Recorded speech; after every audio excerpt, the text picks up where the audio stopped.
Olha, quem nunca ouviu falar de um plano incrível do governo, né?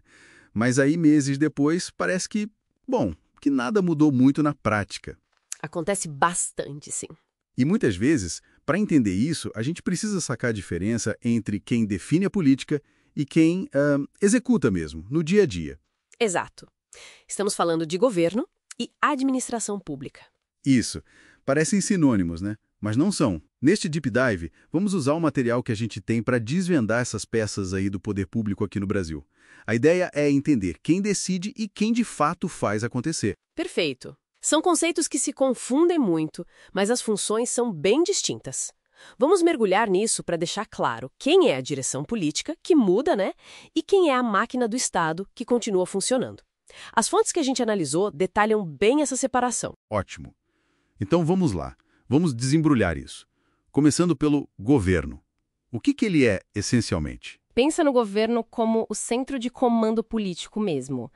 É quem define as grandes metas, sabe? As políticas públicas. Tipo presidente, governadores? Isso, presidente, governadores, prefeitos e aí seus ministros, secretários. A característica principal aqui é a temporalidade. Ah, por causa dos mandatos, né? Exatamente. São cargos ligados à eleição, têm um tempo para começar e acabar. É a função mais política do Estado. Certo. E aqui no Brasil, a nossa forma de governo é a república. Isso implica umas coisas importantes, né? Tipo eletividade, Sim, a escolha por eleição. temporalidade, que você já falou, representatividade popular e a responsabilidade dos governantes. Uhum. Bem diferente de uma monarquia, né? Lá é hereditário, vitalício, e o rei não tem essa responsabilidade política. É outra lógica, né? E o nosso sistema é o presidencialismo. O presidente, então, ele acumula duas funções importantes.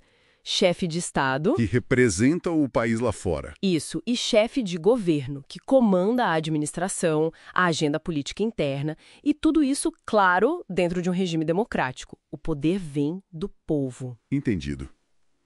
Então tá, se o governo é quem pensa, quem decide politicamente, quem é que põe a mão na massa? Quem executa? Aí que entra a tal da administração pública. Aí mesmo. A administração pública é a estrutura, sabe? A máquina que faz o Estado funcionar. É ela que implementa as decisões do governo e o que está na lei. A parte mais permanente, talvez. Isso mais permanente, mais técnica. São os órgãos, as entidades, os servidores públicos. E elas sempre têm que agir dentro da lei, o famoso princípio da legalidade, e seguindo as diretrizes do governo da vez. É a função administrativa, a execução. Essa relação entre a cabeça política que muda e o corpo técnico que fica parece central. O material fala também de uns sentidos diferentes para a administração pública. Como é isso? Ah, sim. É uma forma de analisar. O sentido subjetivo, que também chamam de formal ou orgânico, ele responde quem é a administração. Quem faz parte dela? Exato. As pessoas jurídicas tipo União, estados, municípios, as autarquias, fundações públicas e os agentes públicos, os servidores. É a estrutura e quem trabalha nela. Ok? E o outro sentido? É o objetivo ou material, funcional. Esse responde o que a administração faz. São as atividades concretas do Estado para atender o interesse público. E quais seriam essas atividades? O material destaca 4 principais. Primeiro, o fomento, que é incentivar a iniciativa privada em áreas de interesse público. Tipo crédito do BNDES, Lei Rouanet? Isso, perfeito. Depois tem o poder de polícia, que não é só polícia na rua, né? É a capacidade do Estado de limitar direitos individuais pelo bem coletivo. Fiscalização de trânsito, sanitária, ambiental. Entendi. Licenças, alvarás. Exatamente. Terceiro, o serviço público.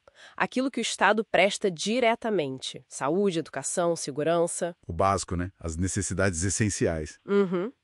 E, por último, a intervenção na atividade econômica. O Estado atuando na economia, seja direto, com as estatais, ou indireto, regulando e fiscalizando como fazem as agências reguladoras. Nossa, quanta coisa, né? Realmente a administração está em todo lugar. E tem uma distinção que eu achei bem interessante no material. Administração extroversa e introversa. O que seria isso? Parece o nome que dupla sertaneja, né? Mas é útil. A administração extroversa é a atuação do Estado para fora. Para os cidadãos, para as empresas. É quando a ação do Estado mexe diretamente com a vida da gente. Tipo, aplicar uma multa, atender no posto de saúde. Isso. Emitir uma licença, desapropriar um terreno. É atividade fim, onde a gente vê a tal da supremacia do interesse público bem clara. É a cara do Estado que a gente mais encontra. Aponta, né?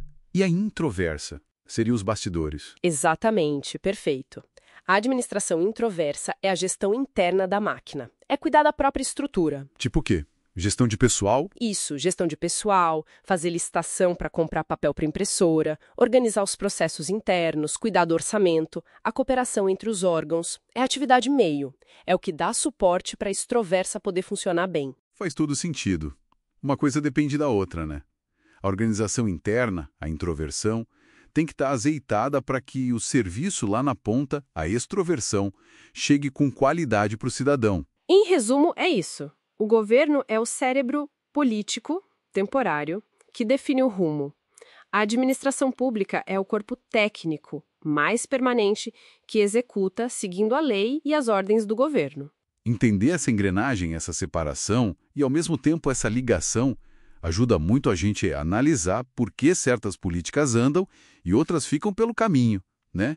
Ver como as decisões lá de cima são ou não são traduzidas em ação concreta pela administração, principalmente essa extroversão. Fica então uma pergunta para a gente pensar, né?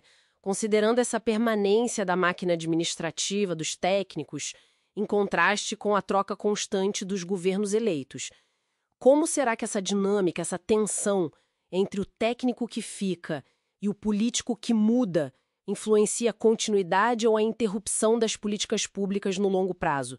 Quer dizer, para além de um único mandato.